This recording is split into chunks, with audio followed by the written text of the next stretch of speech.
This is Abnormal Entertainment. Hey everybody, this is Daniel Garza, and welcome to another episode of Put It Together. I'd like to start as usual thanking my producer, Mr. Kevin Moyers, for all his help and support. Thank you, sir. Inviting everybody to check us out at abnormalentertainment.com, where you can check out all the shows on the network. If you'd like to follow me, you can find me on Facebook, Twitter, Instagram, and YouTube at Little Mexican, LILMESICAN. Check that out. You can also find me at Little Mexican Productions on Facebook, where you can find everything we're doing here at the production company on the network, all the stuff that's coming up. So go check that out. I'd like to go ahead and start this week because I feel like we're going to have a lot to talk about. I am pretty excited because, and I'll tell all of y'all why this gentleman means a lot to me. But Chris Archibald, how are you doing, sir? Good, man. I'm excited to be here. I can't believe it's you because I mean, you sound so professional and different from when you first met me. Oh yeah, man. That's well, you know, I'm happy for you, man. You're doing good. You look good. Sound good. Yeah, I'm happy to be here. Yeah. We Chris and I met just over 10 years ago, coming up on 11 in June. We met at Bay Area Recovery Center out in Dickinson, Texas. Dickinson, Texas. That's right. We went to rehab together, and you're actually one of the few people that I keep in touch with because I follow you on Facebook, and you post every once in a while something on there. So I know you're keeping an eye. Right. But how are you doing? What's going on? Great. Still sober, I should say. It's been a long haul, but, a real good one. Married now, and I know you know all these things because you follow me. We're friends on Facebook. So, it's not like we haven't kept in touch somehow. Yeah. It's been well, I remember you every year. And before we get started in your story, I'm gonna tell them, because Sharon, who is listening, and she's standing by there. Right, she's right here. Uh-huh. I feel like I should be singing "Stand by Your Man" right now. I try to do that one day at a time. And I've seen your photo, and this is the first time we've talked, so it's a pleasure to meet you. Next time I'm out in Texas, we'll have to actually meet in person. That would be great. Absolutely. Yeah. But we'll barbecue for you. Now you're speaking my language, Sharon. Right. One of the reasons that Archibald is means such a big presence in my recovery and in my life. I think I was like 3 days into recovery, and I was detoxing.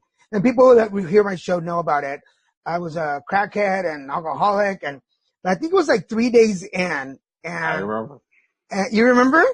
I remember that day. I know exactly the day you're talking about. And you were crying your eyes off. You were bawling. You couldn't even sit still. I was. Go ahead. I'll let you talk. I didn't have the downtime detox. I pretty much just jumped in and went for it. But this one day, I was completely breaking down. I was scared, and I was mad, and everything that comes with those first days of rehab. And we were doing cleanup, which we're all outside, and I didn't want anybody to see me. So I went inside and sat on a little table that we had in the room. And Chris came in and was like, Archibald was like, "You're not supposed to be in here." And in the back of my head, I was like, "Fuck you. leave me alone." And he just stood there. He goes, "I know how you're feeling. I know how you're feeling. It'll get better." And I don't think I remember everything else you said, unless you do, but that meant a lot to me.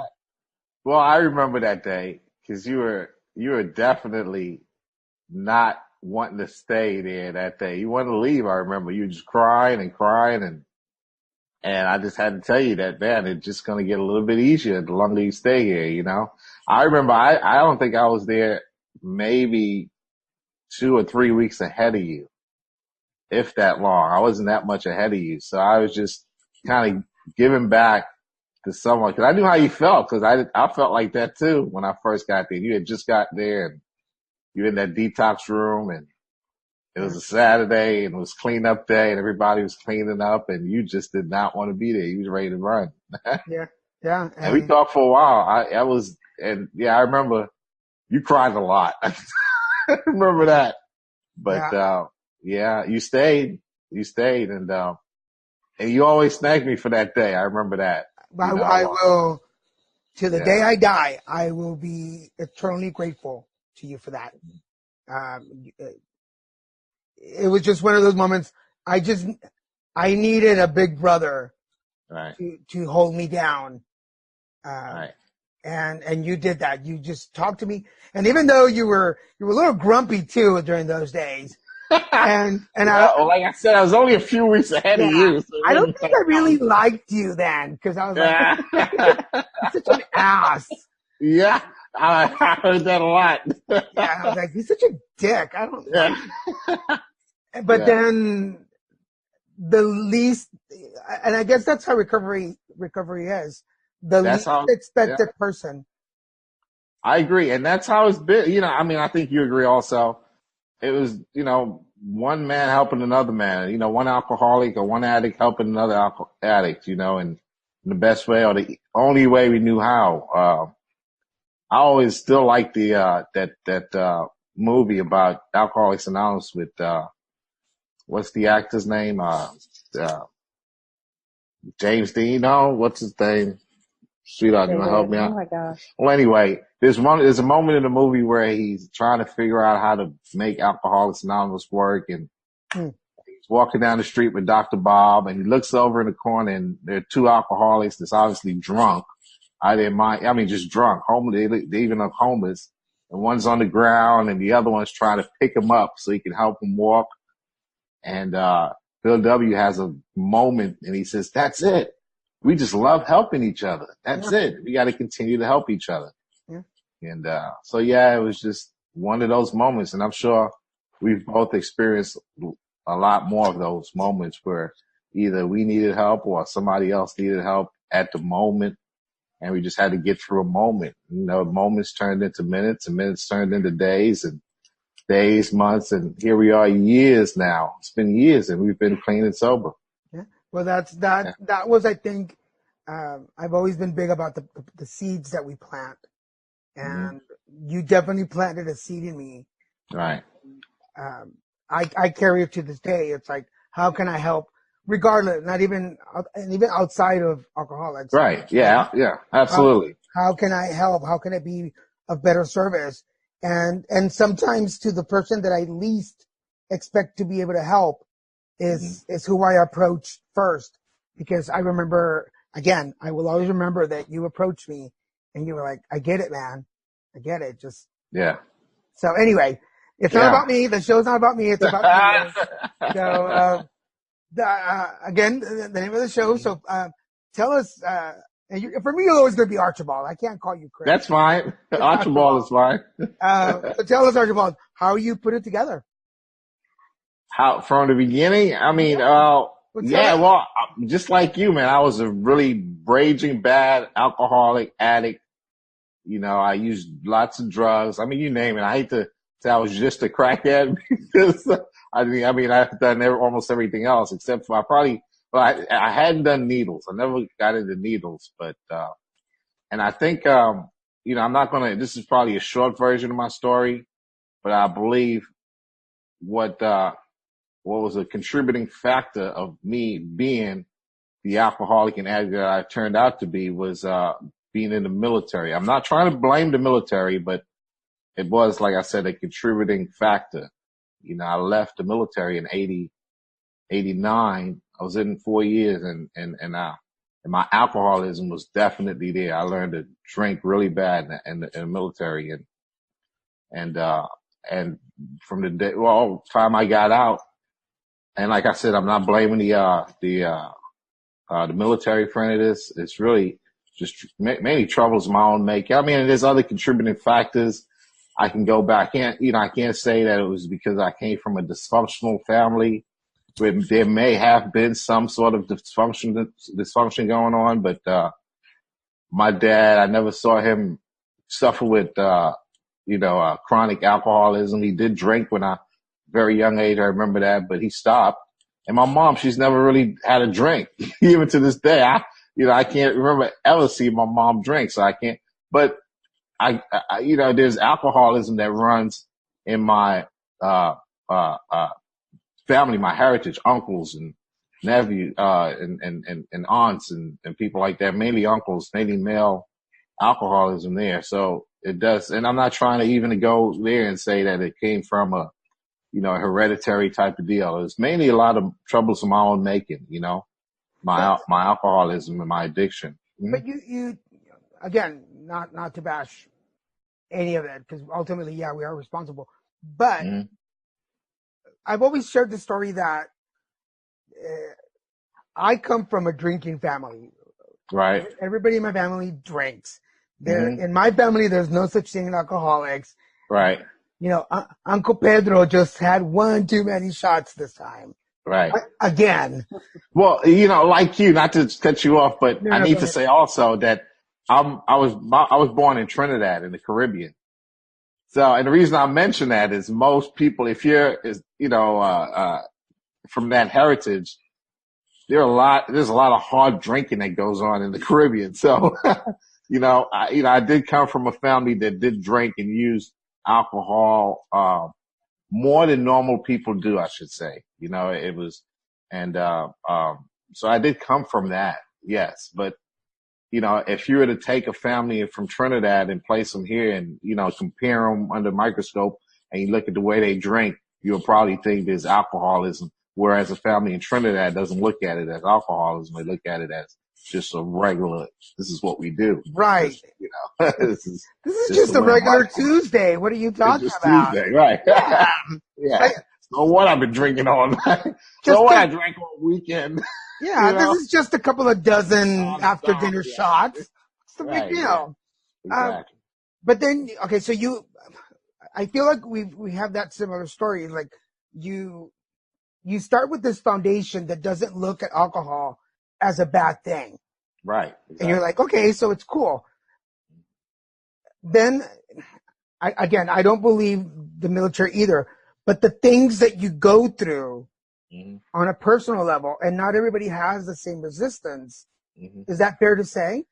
Yeah. I mean, I guess I was predisposed to be, a good candidate.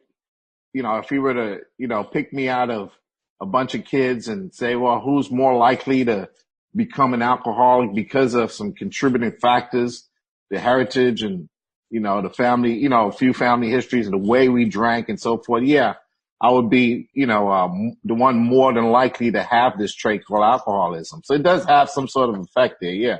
When you put them all together, but and it's hard to, if I'm sitting here with other family members, just say, they would look at me as the odd one in a sense, so I'm still not so much. I can't really say it's because of the family history. No.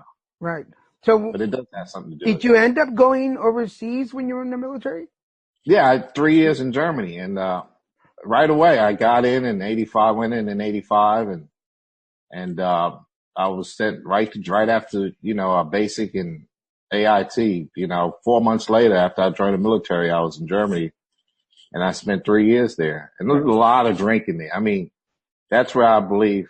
I mean, I enjoyed drinking. I enjoyed everything about it, and life was just a big party and at the time, 18-year-old, you send him away and he's spending his 18th, 19th, 20th years overseas in a foreign country and having the free will to, just have fun. And yeah. And so, yeah, it did contribute. I believe I was an alcoholic. By the time I got out of the military, I needed alcohol in order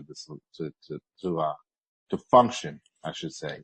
I mean, at the time when I got out, I didn't feel like that.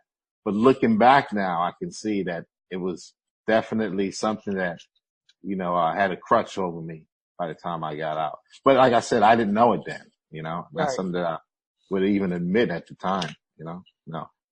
Why do you think that it's because and I'm going to go a little deeper. Especially here in California, we have a lot of military or veterans, homeless, alcoholics, and you can see them and you're like, oh man, I wish I could just run up to you and tell you what's going on. But you know, we refrain. Yeah.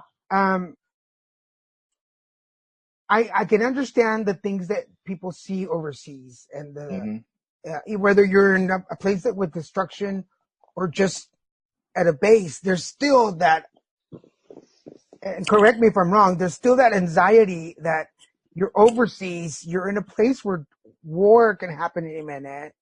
Does that seem? Yeah, absolutely. Well, I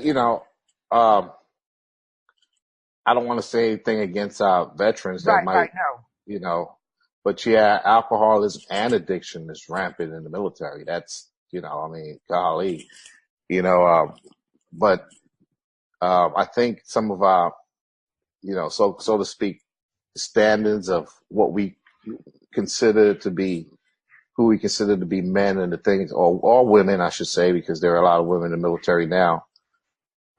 We live up to certain standards, and we have certain standards that we try to uphold. And because of those standards, it kind of, keeps us from, looking at ourselves, and looking at the weak side of ourselves. We don't want to expose the weak side. And what I mean is if you're an alcoholic, that's considered a weaker person. And if you're able to get up in the morning and, I thought I was a man by being able to drink a case of beer and start off around, right after, last formation and, 5 o'clock, and finish off with a case of beer by midnight, or even 2 a.m, and have to get up at 4 a.m. and run 4 miles PT and do push-ups and do calisthenics drunk, and I thought that was a man. I've arrived. I can handle my alcohol. And I did that for years. And my sort of thinking wasn't just unique for me. I mean, I think everybody around me who did the same thing, we felt like we all were men because we were able to do that. But what we're doing is just feeding our alcoholism. What I was doing is just feeding my alcoholism. It's impossible to drink that much beer consistently for a long period of time and not become an alcoholic. I mean, it's just impossible. Right. So, you do that for years, you're going to be an alcoholic. So you get this guy, but you're able to, because you justify it by the fact that I can get up and run and, and do things that, most people can't do. Right. By 9 or 10 o'clock, I've already, done, like I said, what most people can't do. And I'm bringing down myself, but, I can go, but it's a false sense of it's a delusion that I'm feeding myself. And I'm not looking at the problem. So yeah. And because a lot of other people around you are doing it becomes a challenge. Accepted. Right. It's accepted, and then it becomes, as long as I don't, and then what happens to the ones that have I guess less of a tolerance for, or I guess if you want to call it less willpower, so to say, I don't know, the alcoholism we tend to, not only feed our alcoholism, but we tend to become addicted in other ways. It manifests itself in different ways. We start either marijuana or pills or, hard drugs. We just graduate to other things. But the thing about alcoholism is so funny that the ones that are just real alcoholics and just don't want it, they'll justify the alcoholism by saying to themselves, I'm not that bad. I just drink. Yeah. Yeah. The savior to everything. No, I'm not that bad. Yes. I still went to work. At least I don't do that. Right. At least, I've got it. Yeah. So how long were you in the military? 4 years. I did 4 years. That's right. And so you get out, and then what happens? And then, I mean, like I said back then, you can tell me that I was an alcoholic. I wouldn't believe it. There's no way I'd even be convinced of that. I looked at the outside accomplishments more than I did the inside, what I was doing to my inside. So, I got married and really early, young, 22. We didn't get married then. I'm sorry. I got with a woman and we had a child, and live together, and I managed to pick up a good means of living. I got into the car business for a while, and I did really well back in the early 90s, I should say. And I did really well for myself, and we bought a home, and we had a baby, but my alcoholism was getting worse, I should say. And then by then I started, dabbling in, once in a while in the other hard drugs. But at the same time, I seemed like I was progressing because my financially, I was producing, I was making enough money to, buy a home, and, we didn't have to worry about income, money, and I was the breadwinner in the house. So I justified my alcoholism that way. Well, it got bad enough early maybe in my mid-20s, I believe, the first time I went into a treatment program, that I thought I'd do it because everybody else was saying I should go to the treatment. I wasn't doing it because I knew that I wanted to. I thought that I was doing it more because when I say other people, my, ex at the time, and, parent, and just people around me that was seeing a side of me that was just destroying itself, and So actually went into basically people pushing you to do it, not because more than I didn't want to do it. I didn't have I think they just caught me at a time. They say the best time to corner an alcoholic or an addict and to go into a treatment program is right off after he comes off a bad bender. That's the best time because that's when his weakness is down. He's like, oh, I'll do anything. Please help me. And that's where they cornered me. And they cornered me good because I went away at the time, it was a long-term treatment facility, therapeutic community, 18 months, believe it or not. I went away you went for 18 months voluntarily. the first time? Yeah, Daytop Village, I should mention. I was in Daytop. I'm a graduate of Daytop Village in Swan Lake, New York. For anybody who's listening that's been to Daytop, and I'm a Daytopian as well, just real proud of that place. It helped me to stay clean for quite a while after I left there too. I stayed clean and sober for a little over 5 years. And then relapsed. How do you survive 18 months? Gosh.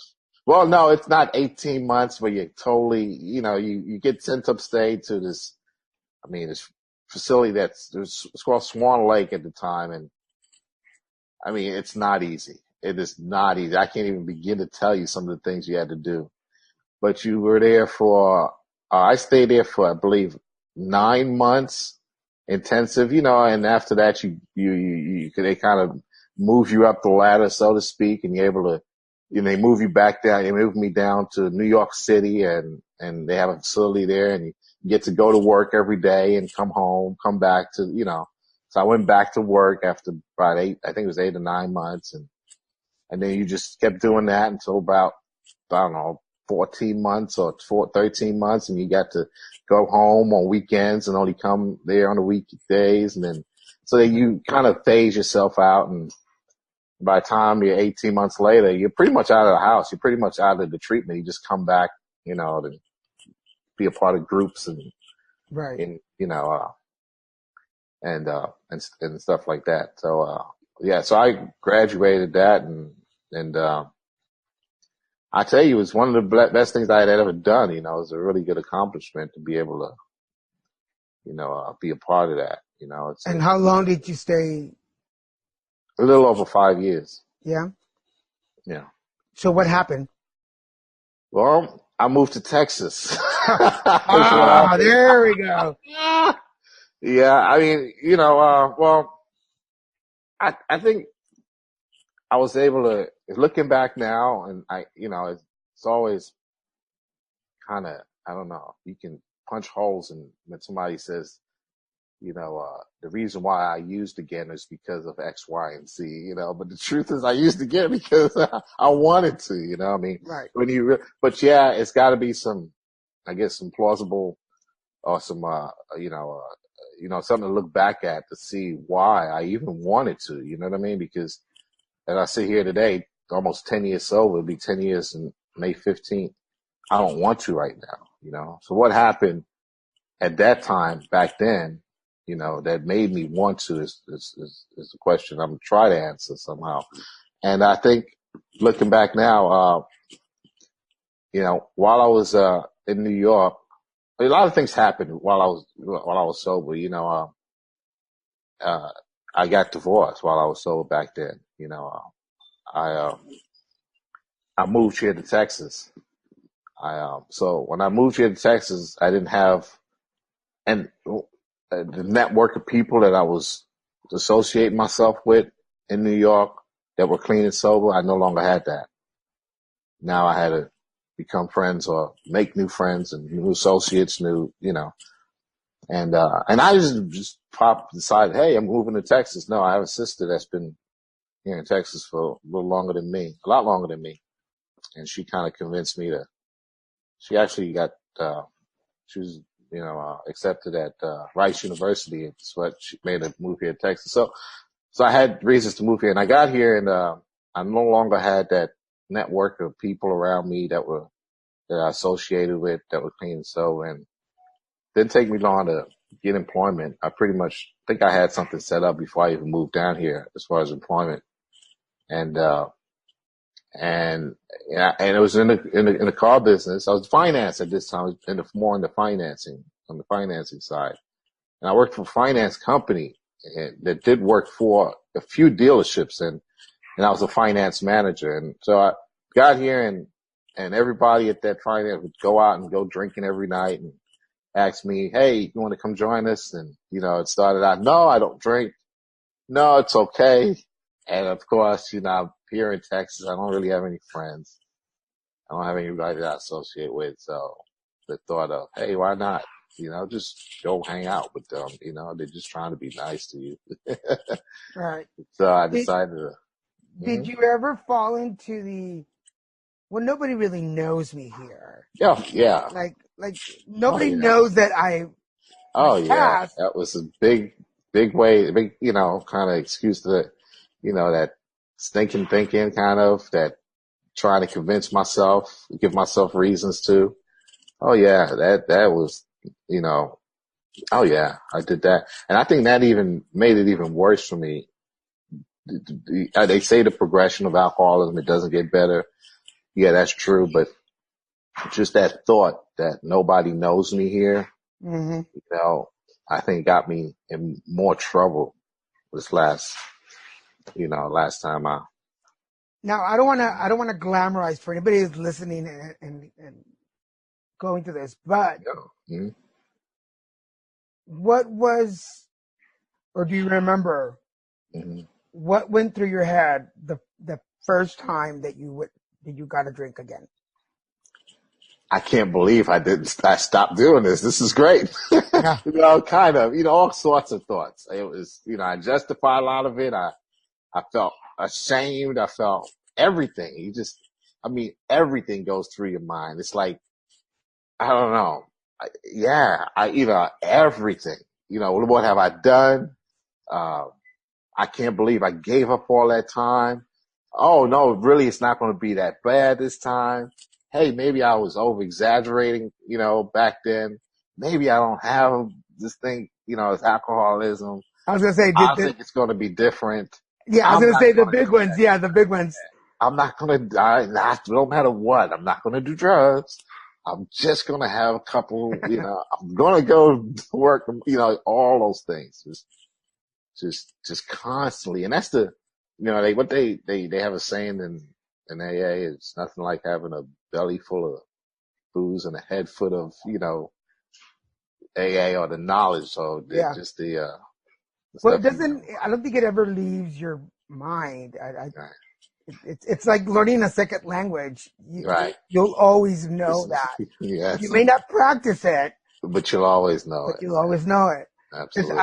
The only way I can relate is I was at an event, probably like a month ago, and I was part of the event, and they had a green room for us, and they're like, hey, we got drinks for you guys over there, we got food, so go and enjoy yourselves. I was like, all right, go.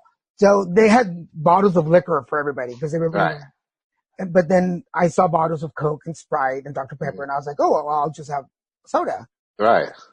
So, and after all this time, I'm not uncomfortable around liquor. I just, Yeah, me neither. I know what you mean. just not a big deal. Yeah. So I go and grab the Coke and I pour myself a big glass with ice, but then I dropped it and I was cleaning up. And this girl was helping me clean up and she had liquor. So we pick up the glasses and I take a big swig out of the Coke and all I taste was liquor. Alcohol. Oh my gosh. Right. And immediately I felt just warm all over and I was like, oh, shit. Right. And I look at her, I go, I have your glass. Mm-hmm. And they know, and she knew I didn't drink. Right. Oh, I'm sorry. And I go, here, just take it. Right. I grab hers and I take a big swig. Right. And it has alcohol in it too. Oh. They had spiked the soda Oh my gosh. bottles. Yeah. And I panicked. Like it was the first time that it happened. Oh yeah. I just like panicked and she's like, her and my other friend, the other girl, too, are like, don't worry. It wasn't your fault. You didn't mean to do it. It doesn't count. I'm like, I'm not concerned about that. I'm like, I just don't want to get the taste for it. I'm like, it'll be very easy. So that's happened to me. Not quite like that, but it's happened to me before. We were at where were we? Floodruckers. And I didn't know Floodruckers, out of all places, a hamburger place sells alcohol. So I asked for, it was a fruity drink they had up there on the, Floodruckers. It looks like if anybody's never been to Floodruckers, yeah, it's just a regular hamburger place. Like, it's a fast food hamburger.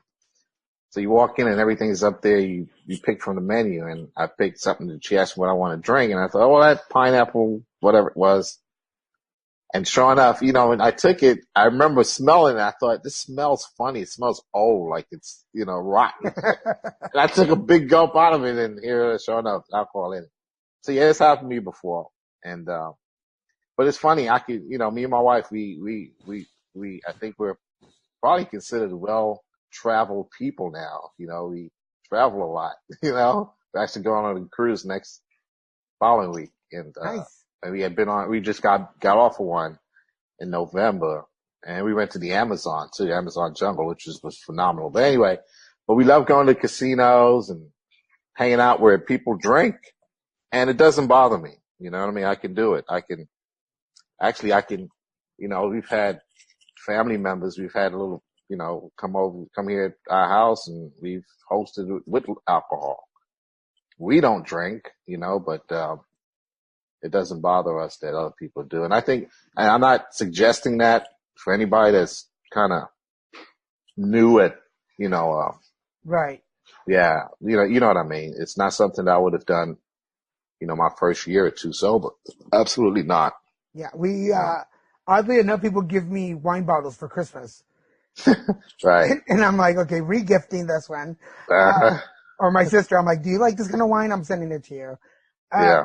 So how long were you out there again after that time? Oh, it took 5 years, 4 or 5 years, 4, maybe closer to 5 years, right? Okay. Yeah, that's what it took. And those 5 years were like 20 years. It might as well have been. It's just, you know how it is. It doesn't get any nicer or easier, or everything just rapidly just kind of goes really fast, Yeah. What did you learn in those 5 years? That, I'm the real deal. No matter what, I'm going to, I better do something different, my life. You learn a lot. You stomach a lot, I should say. It's like, I don't know. I tell you, I think I can't even begin to tell you how hard it is to hit a bottom sufficient enough to make you want to do something totally different, do whatever it takes. And you hear that a lot, people who have been where I've been, they talk about, you must reach a bottom. You have to, and it doesn't have to be so much of a physical bottom. it's more of a mental bottom. But for some of us, like my case, it was both a physical and a mental bottom. Meaning, I had literally nowhere else to go, homeless on the street. And, don't eat for days, and that bottom physical, and mentally not being able to stop because I can't stand myself sober. You know what I mean? So in those 5 years, you went low. Oh, absolutely. I took the elevator way down to, the sub basement. Wow. I then took the stairs down further underneath the elevator. You made up new floors. I made it. Yeah. And then I kept digging. Then I got a shovel after I got in the basement. I got a shovel and started digging deeper.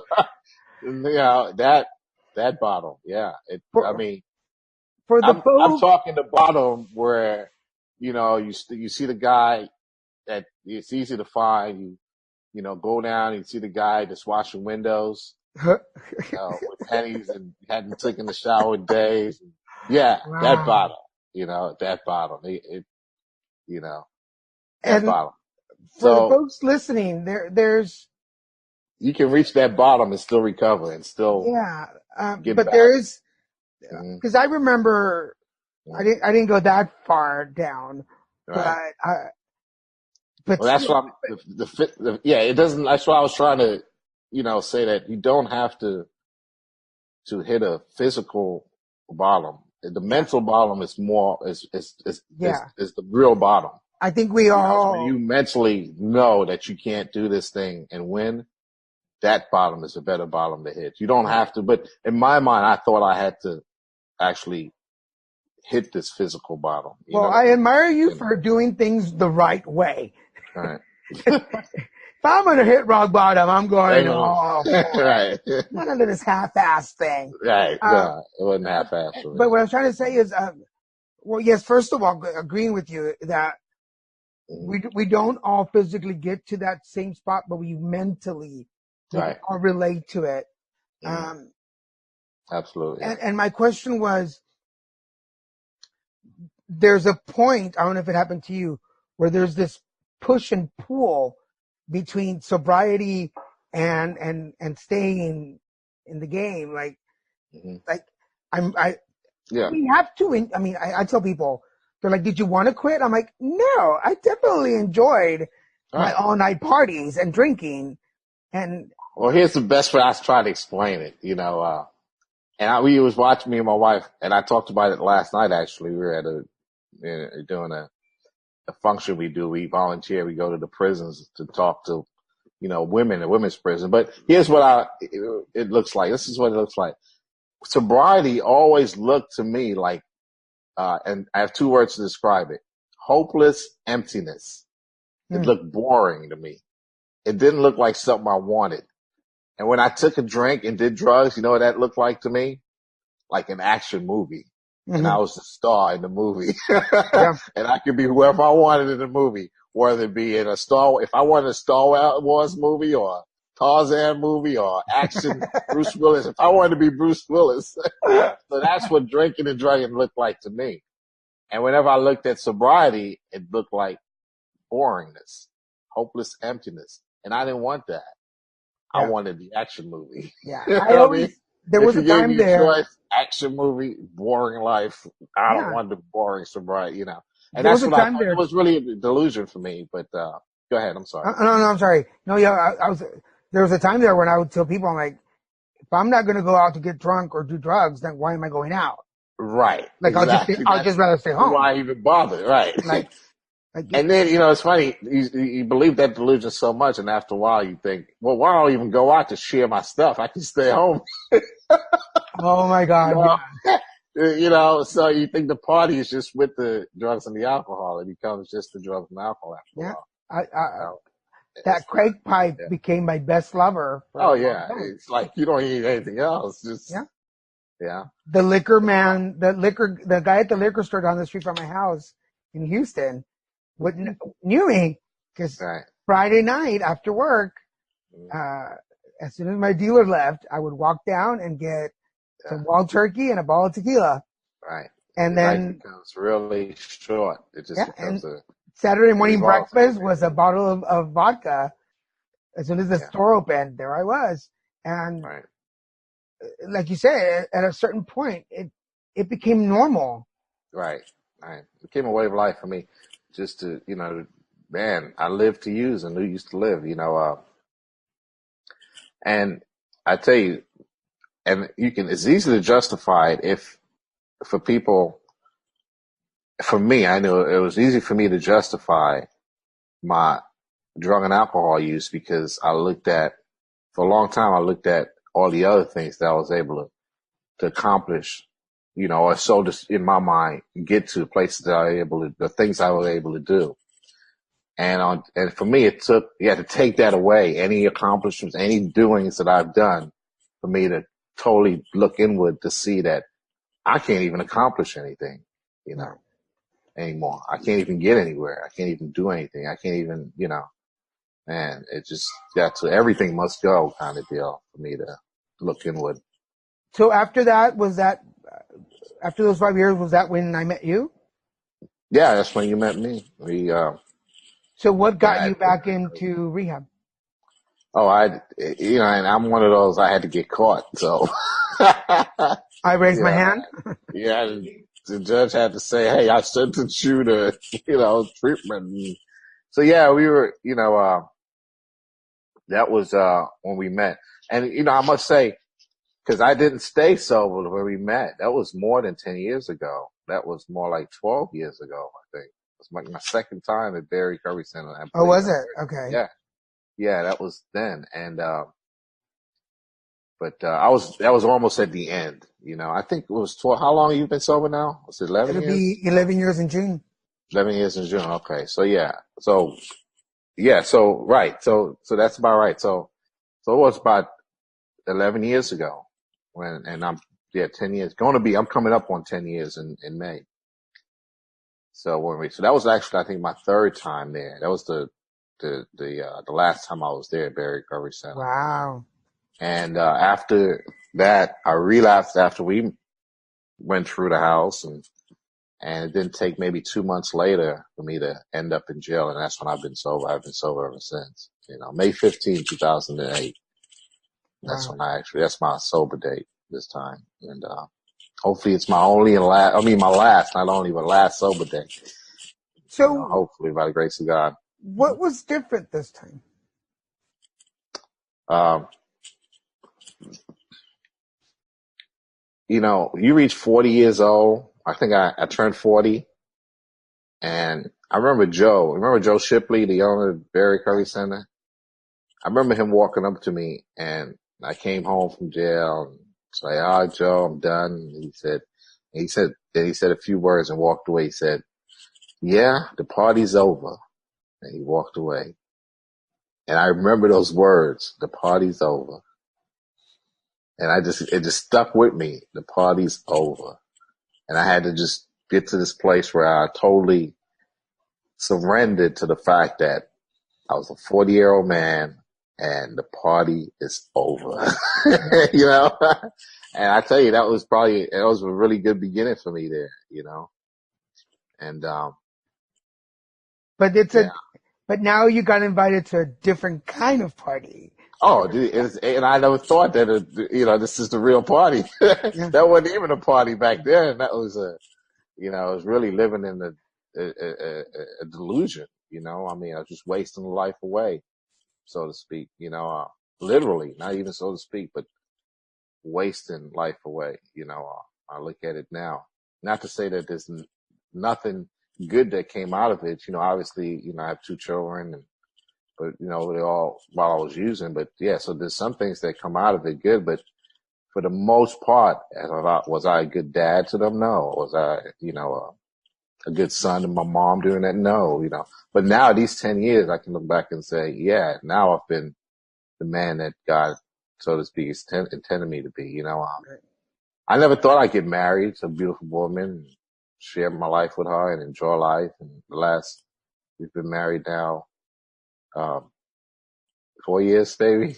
I had to look at her. She's sitting over here. 4 years, and it's been a great 4 years,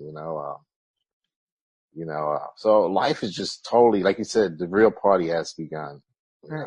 it's a, So it's a miracle. we're at the 45-minute mark, and this is where Mhm.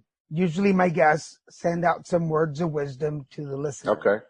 What words of wisdom do you have to share? Words of wisdom to the listener. I don't know if you're struggling with any form of, addiction or alcoholism, and you think that, it's so bad. Suicide is like way up for some reason.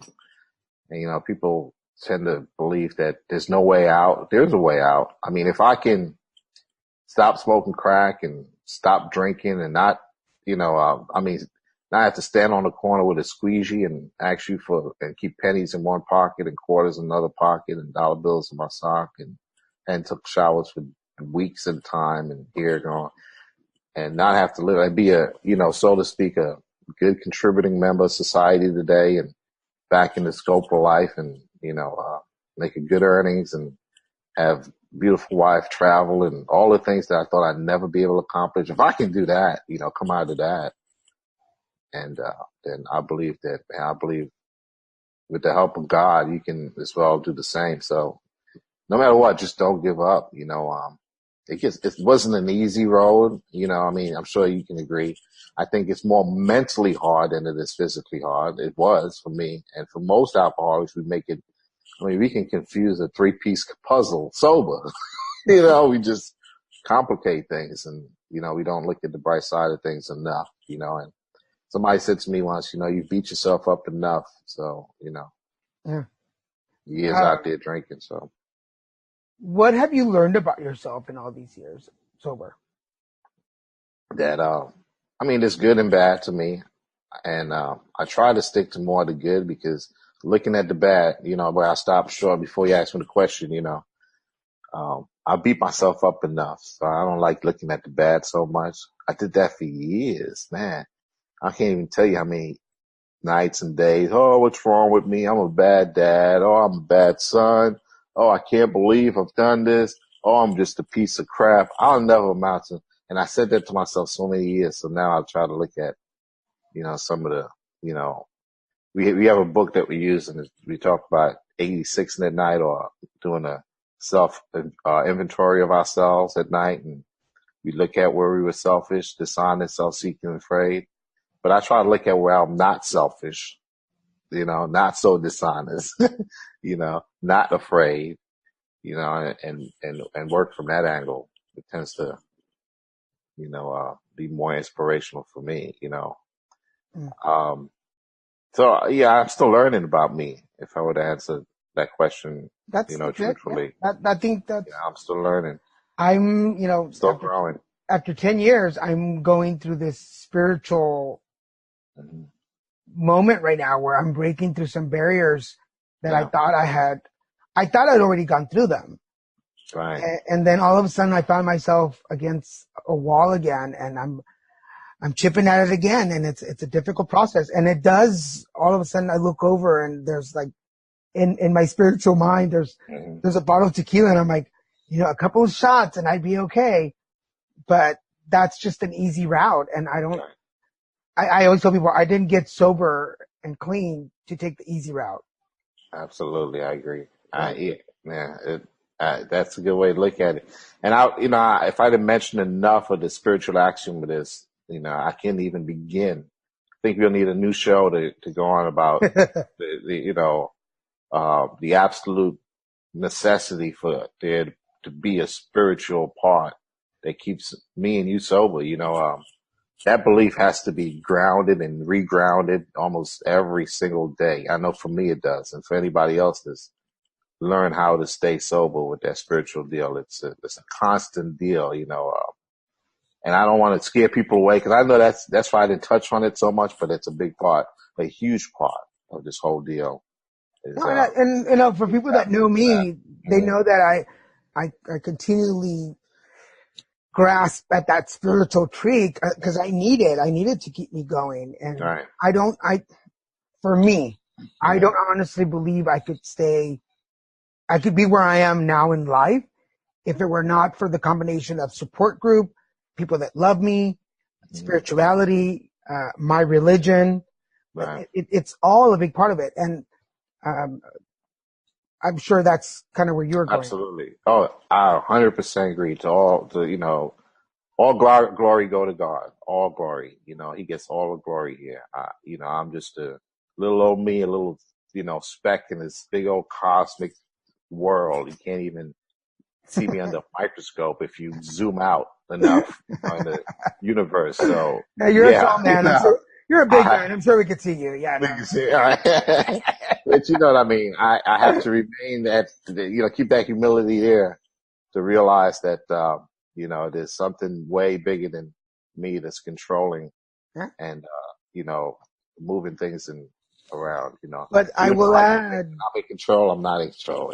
I will add to that hmm as humble as we can be about it, and as we have to acknowledge the fact that after everything that we've been through in our lives, and after all the moments where we could not have been here anymore, we're here for a reason, and we have to acknowledge that and keep moving forward to find that purpose. Don't you think? Oh, there's one saying we say, and I hate to mention AA because of anonymity. I don't want to, but yeah, they say one thing we say, God could and would if he was sought. Yeah. So it's in the seeking. It's a ever going thing. It's trying to find, it's a constant, progression or constant, looking. It's not something that's ever, so to speak, found and figured out. I can't tell you how the universe was built. You know what I mean? Mm-hmm. So I have to stay in my own hula hoop and, kind of, and seek them there, on the inside and work out. Well, that's one of the reasons that before I hit 11, I decided to take on this challenge and break through some of those walls that I hate bringing it up every time I talk to somebody about it, but after cancer, I developed a lot of fears. There was a lot of fears that came up and a lot of anxieties that came up. And unfortunately, those were the foundation for this wall to be rebuilt. And now I'm finding myself breaking it down again, which I think I needed it. I think God has a purpose for it. I needed to break it down, and I needed to reassess myself. And I think it's important. So after 10 years, I'm going through that steps again. Wow. But I was going to say, but I will admit to this. I don't remember his name, and I don't care to remember it. But I will say this about when I was at the house. Uh-huh. And this is kind of what's triggered me. It's part of my foundation. There was this fat guy that would come in once a week. Oh, James. Full of jewelry. James. Obnoxious. James, his last day. He came back. I don't know if he's sober right now. I should say that first of all. But I know you're talking about. I'm not gonna mention his last name. With James. Yeah. He would come in and keep us up all night. Yes. Oh. It was like we just wanted to go to bed because I was kitchen manager. Right. So I would wake up early. And he would talk and keep us up for that. And it was just a bunch of blubbering. But I remember a couple of times he would look at the room and go, "There's 28 of you fuckers here. Only 2 of you are gonna make it. The rest of you are gonna be back." Right. And I was like, "Fuck you! I will be one of those 2 just because I can't stand you and I am you again. Right. I'm going to make it." Right. But I will admit, and I used to tell this whenever I shared, he was part of the motivation.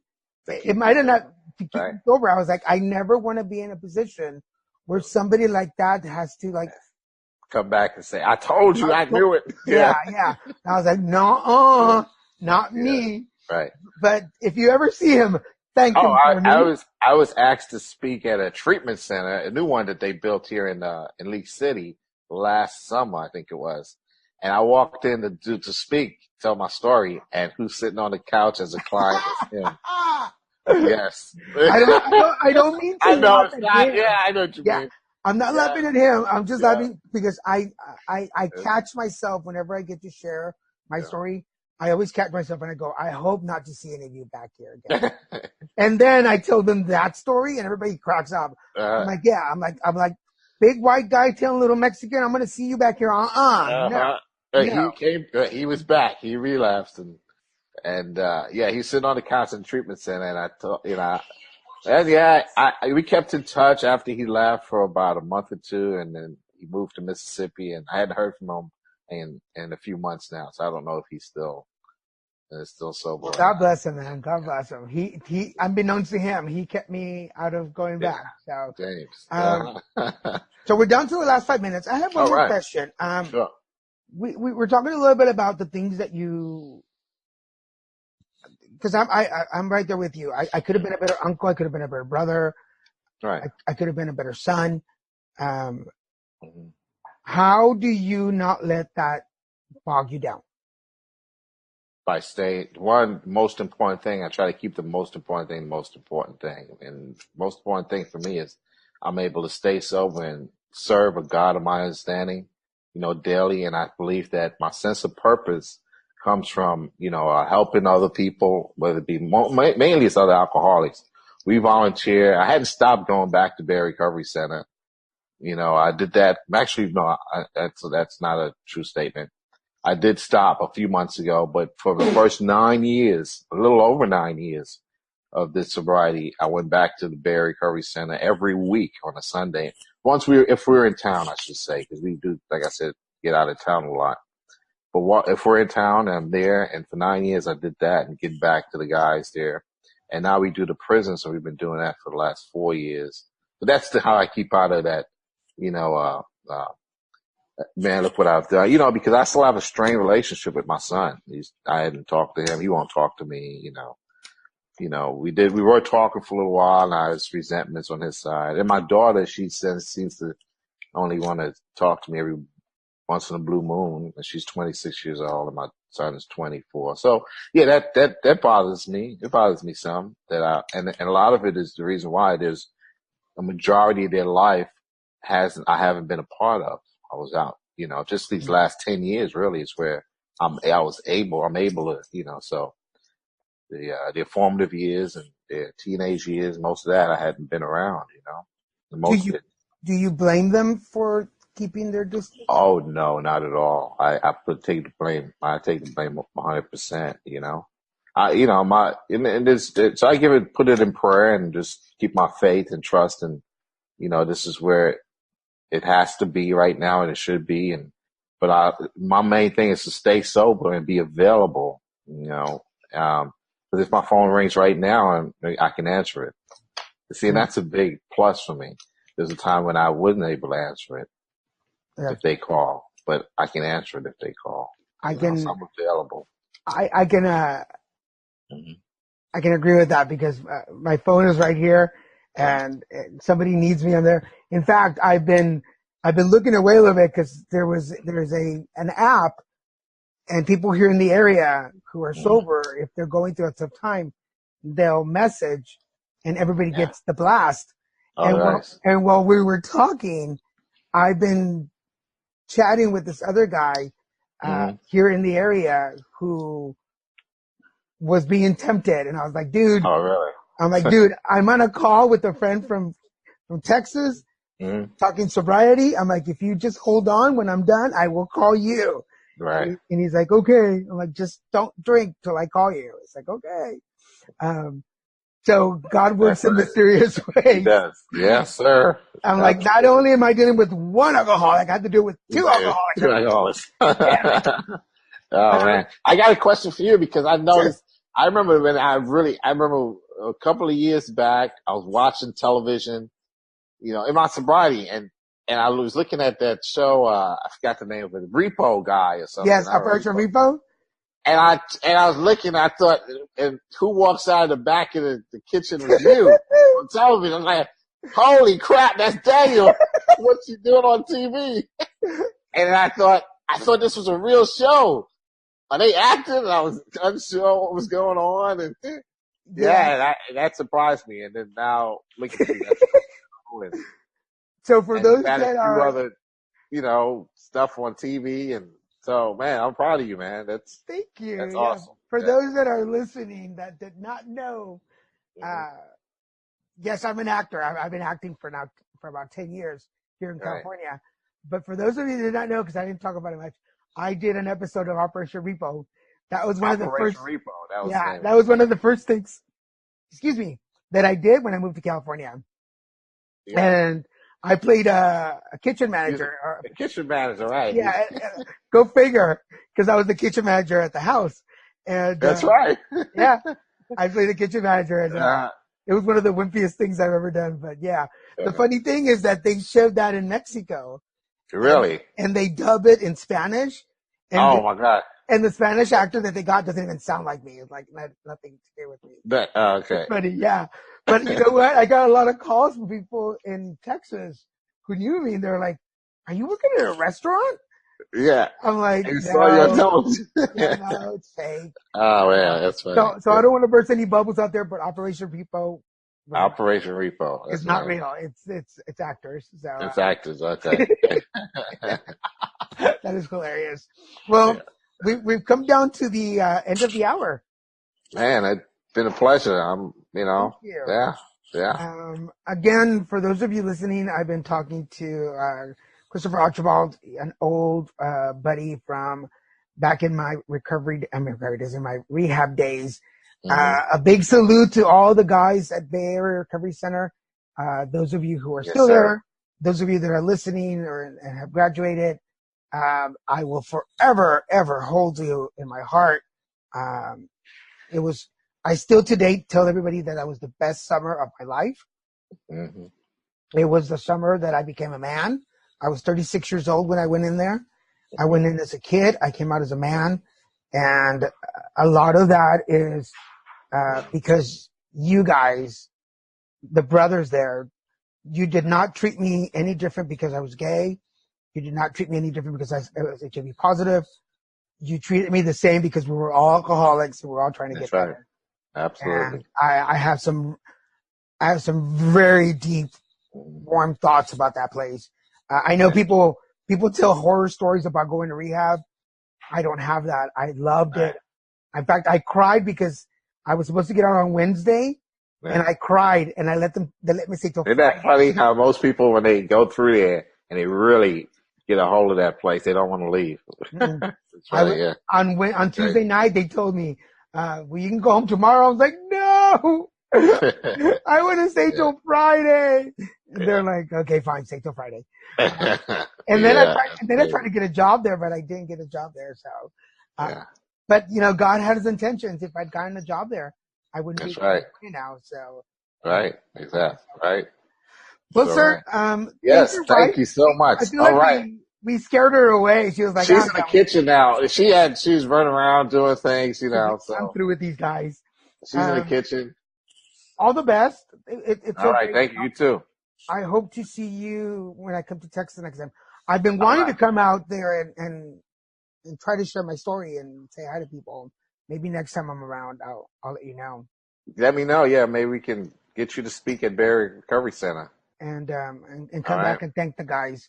Yeah, that'd be nice. Oh, here she is right here. Thank you. It was so nice to meet you. It was nice to meet you. I'm going to hold you up to that barbecue offer. So. Oh, yes. I'm telling you, he can fire up some mean ribs. Well, I remember the big cookouts that we would have on Fridays at the center. At the center? That. Oh, yeah. I still remember that. The briskets, yeah. Yeah. Every Friday. You know, I think one of our favorite things is having people over that are in recovery. I mean, they just have our hearts, and we have a lot in common with them. And so you know, the more the merrier. We would just love to have you, and we have extra bedrooms, so come on down, and we'd love to have you. Now you know, you never invite a Mexican in.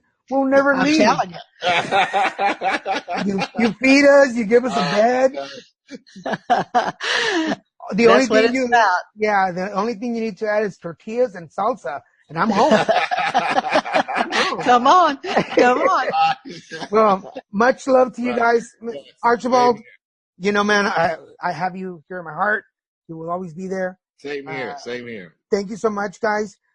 Don't hang up. Let me say goodbye to everybody. for everybody listening, I hope you've gotten as much out of this conversation as I have and taken a little stroll down memory lane with us. Thank you for listening. For everybody, remember, check us out at abnormalentertainment.com, where you can find all the shows on the network. Follow me on Facebook, Twitter, Instagram, and YouTube at Little Mexican, or check us out at Little Mexican Productions, where you can find all the shows on the network. Don't miss Zodiacs and Candles every other Monday, 7 o'clock p.m. on Facebook Live. Go check that out. For now, this is Daniel Garza saying, hey, put it together. Subscribe to Put It Together on iTunes, Stitcher, and at abnormalentertainment.com/putittogether. Find Put It Together on Facebook and tweet Daniel at Lil Messican, LILMESICAN. And for more podcasts, comics, books, movies, and more, head to abnormalentertainment.com. You've been listening to the Abnormal Entertainment Network.